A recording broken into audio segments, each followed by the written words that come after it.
Who's your emergency contact? Who should we notify in the case of death? Welcome to the USP, where I spent the last 2+ decades of my life. I've been taking you through a journey with me throughout all the different penitentiaries. And on one of the comments I had, they asked me if I knew anything about the situation with Magic, who was an ex-Texas Syndicate. I didn't really know the issue personally, but I got on the phone with one of my homeboys that was there with me at the time in bloody Beaumont. And here's what he relayed to me over the phone. I mean, I was there, but like I tell you, when someone tells me they're gonna put a hit on somebody or that something's gonna happen over here or over there, I make it a point not to be around the situation.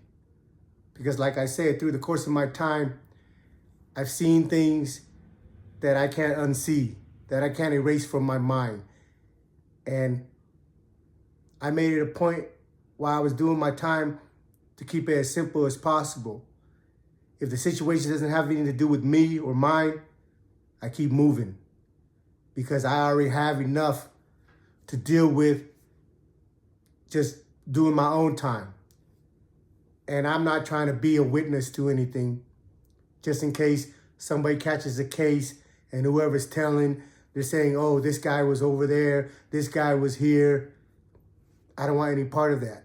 So when the word gets around that something's gonna happen, my routine is I go get ice, I go get hot water. If my locker is short, I go get commissary from the store man. You know, and the store man is just somebody, an inmate that buys things from the commissary, but he stocks it up in his locker and he runs the store out of his unit, selling everything at time and a half. So if it costs $1 from the commissary, he sells it out of his cell for $1.50.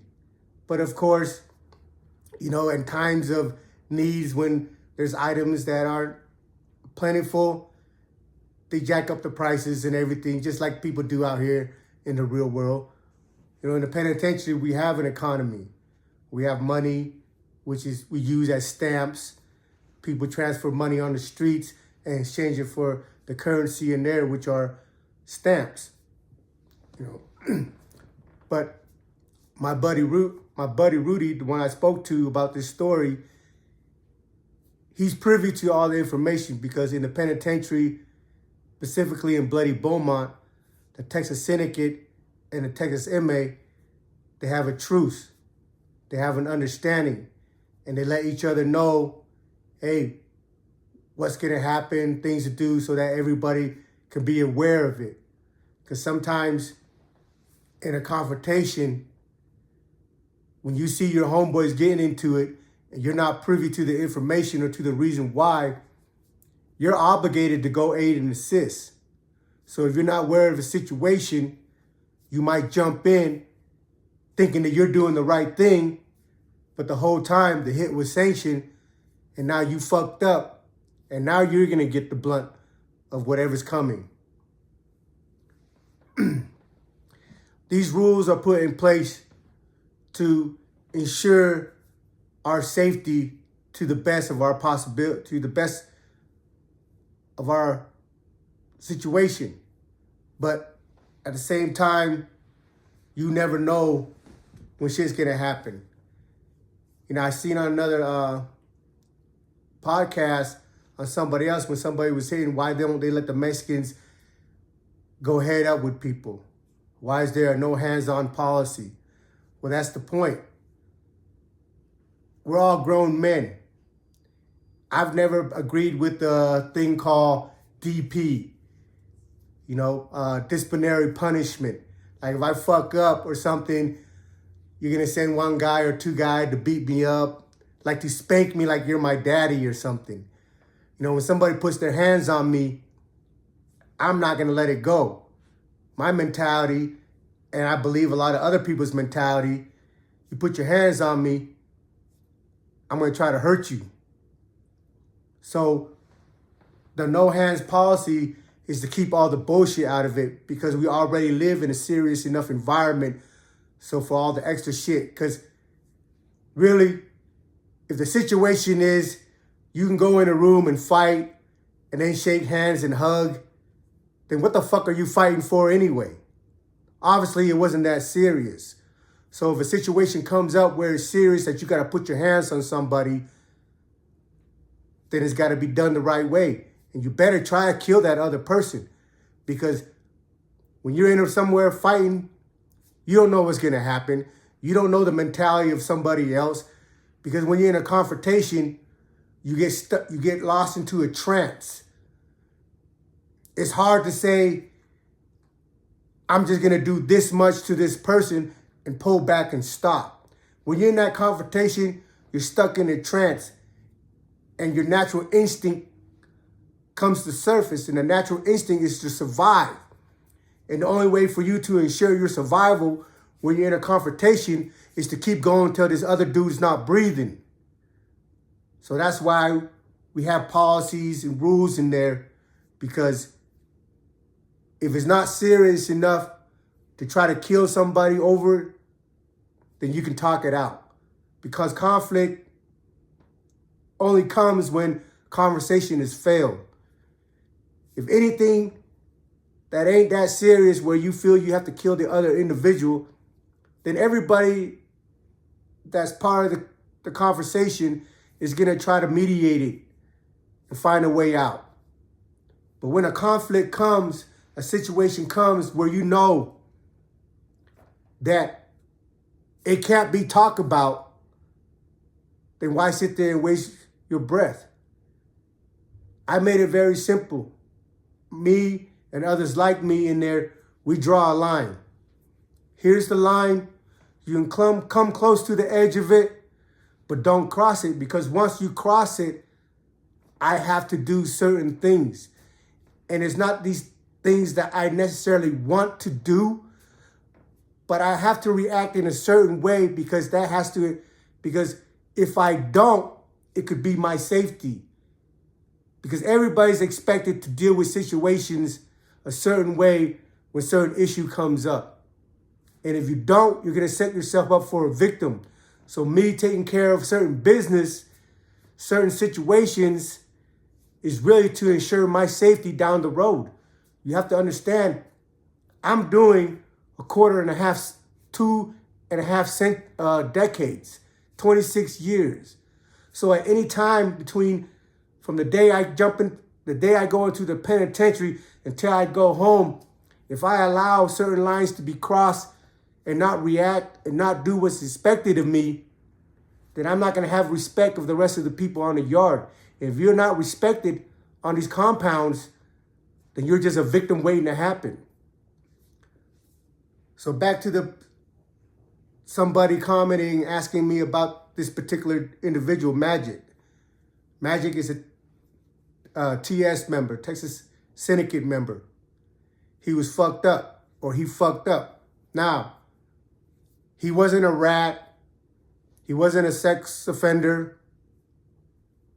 But whatever he did, he fucked up with his people on the streets.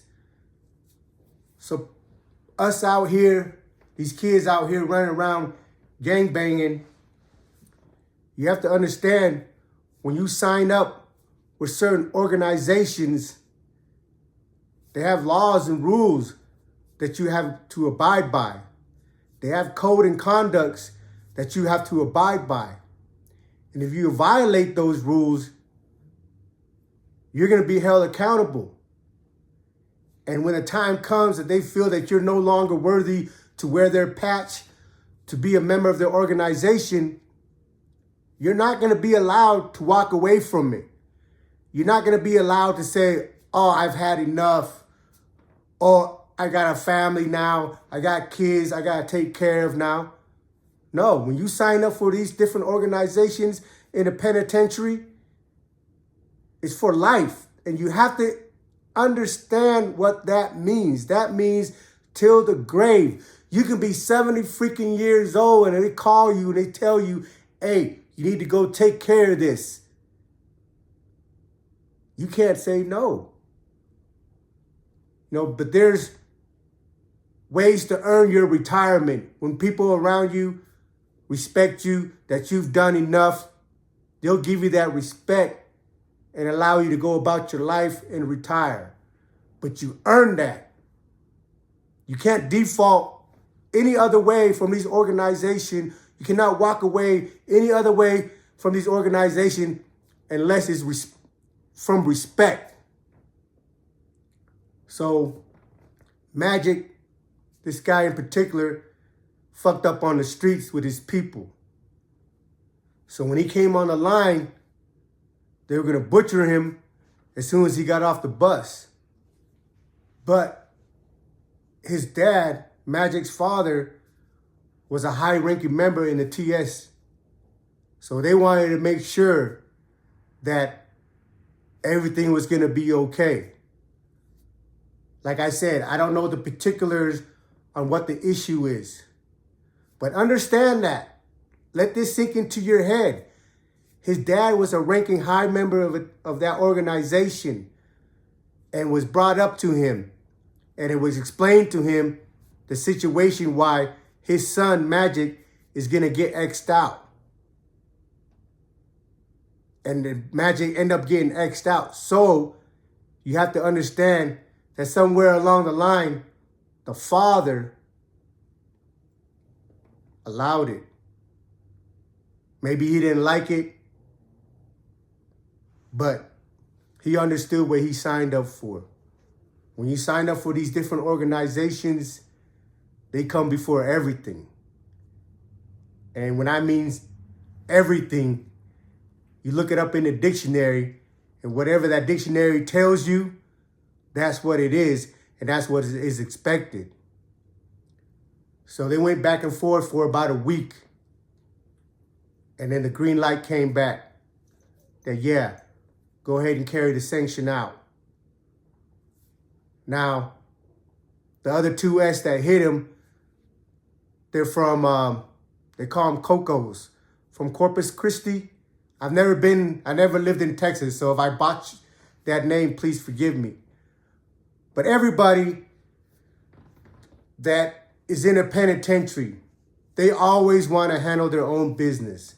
You know, TS member, Texas MA members, they're all spread out through the whole state of Texas.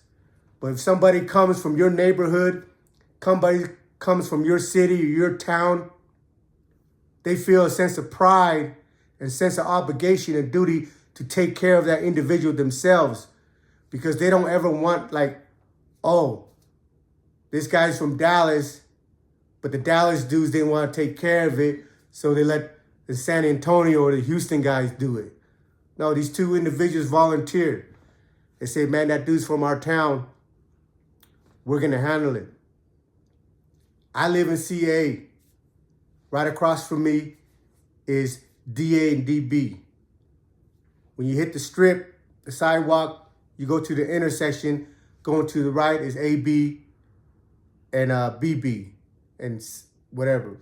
Going to the left is is EA, EB, FA, FB. Now, between the walkway on the sidewalk, between the building of D and E was where it happened. Now, Magic, he knew he fucked up on the streets. But somehow, in his mind, he thought maybe they can remedy it. Maybe he can do something, put in some work to be able to earn his way back. And that's another mistake that some people do, some people make. You know what's expected of you. You know, once you cross a certain line, there is no way back. So these two other TS approached him. You know, Magic was ready. He had his knife on him. They started hitting him, but his knife was stuck in his pocket. He was trying to pull it out, but couldn't pull it out. And they were hitting him, so he just forgot. So he just, forgot about the knife and started swinging back. But then he got hit in the chest. You know, if you've been punched in the chest, you know that takes the wind out of you. You've been punched in the stomach, you know that takes the wind out of you. You lose your breath, you get discombobulated, So imagine if it's a knife, piece of steel being pushed into your chest, being pushed into your stomach. Like I've told people, and I say, and any of those people that's ever been in fights, when you're in a fight for a minute, it seems like forever. Especially if you're the victim getting stomped out, it feels like forever. They got on top of him and they were stabbing him up for about 3 minutes. Imagine you sitting there, 2 guys on you, you're out of breath, discombobulated, and just getting poked for 2-3 minutes. That's a lifetime to be a victim like that. They almost killed him. You know, I don't know how to emphasize the message that I try to convey through these episodes. Everything is fun and games when you're the person that has the odds in your favor. Everything is fun and games where you have all your homies around, where you don't think there's any repercussion, where you can run and go back to your city or go home. In the penitentiary, you're in a box. You're boxed in. There's nowhere for you to go. There's nowhere for you to run. There's nowhere for you to hide. And when they come, you're fighting for your life. But no matter how bad you are, no matter how good you can fight, no matter how big you are or how crazy you are, the people that's coming to get you has already put all that into the equation. And they say, okay, this dude got some pretty good hands. Maybe 2 dudes might not be able to do it. So they'll send 3, 4, 5. At the end of the day, it don't matter who you are, how big you are, how of a badass you are. They're going to figure a way to be able to get you. Welcome to the USP, man.